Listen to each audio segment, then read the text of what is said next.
I dedicated the lecture to my parents because of the very significant role they've played in my education.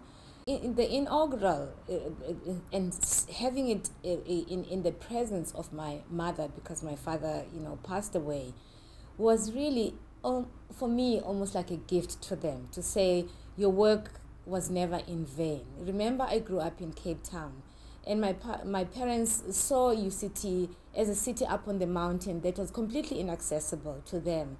There is also the issue of my father featuring in a book, in an anthropology book in the library at UCT.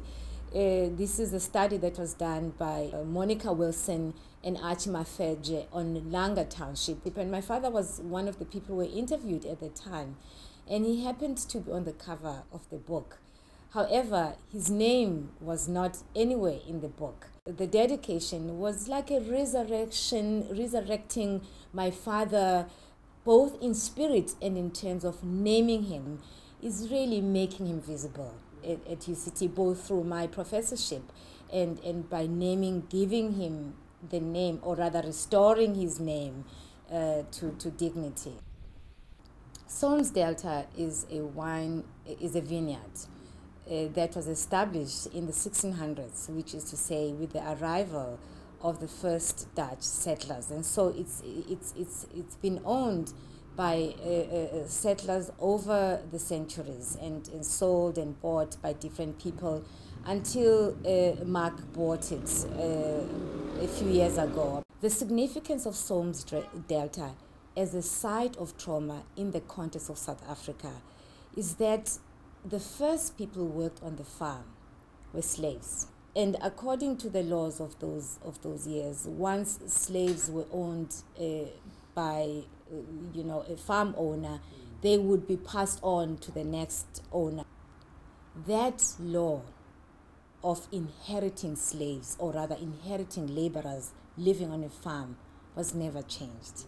So when Mark Solms and Karen Solms bought the farm, they discovered, to their surprise, that they had to inherit these laborers on the farm. Now, the importance of the work that they do is that they are changing that story. Normally, when laborers are inherited, they're inherited as just, they're commodities. They're just, nobody really cares. They live, under the same squalor. All they need to do is to work the farm. When Mark and Karen bought the farm, they recognized them as human beings living on their farm. And they wanted to change not only their story as new owners, they wanted to make an important contribution to the story of transformation in that country. And I think as a small vignette of how it is possible, how all of what we imagined about the new South Africa is possible, it is a very important story, because the people on the farm today, they are co-owners. One of the things that Mark and Karen Solms did, they put down collateral so that the laborers could purchase a neighboring farm and then put their farms together with the new farm that they bought as owned by the laborers, and created a trust fund for them so that their children in future can have their names as owners, as inheritors of this land, something that no one else ever thought about. No one, laborers on the farm were never, they were never thought of as people who would own property. Today they own property through real engagement in so many projects that are aimed at, again, changing their narrative, so that it's not a narrative of destruction, but rather a narrative of growth and a narrative of pride. The essence of the inaugural is to remind us about the importance and the critical role of recognizing the other person, particularly the suffering other.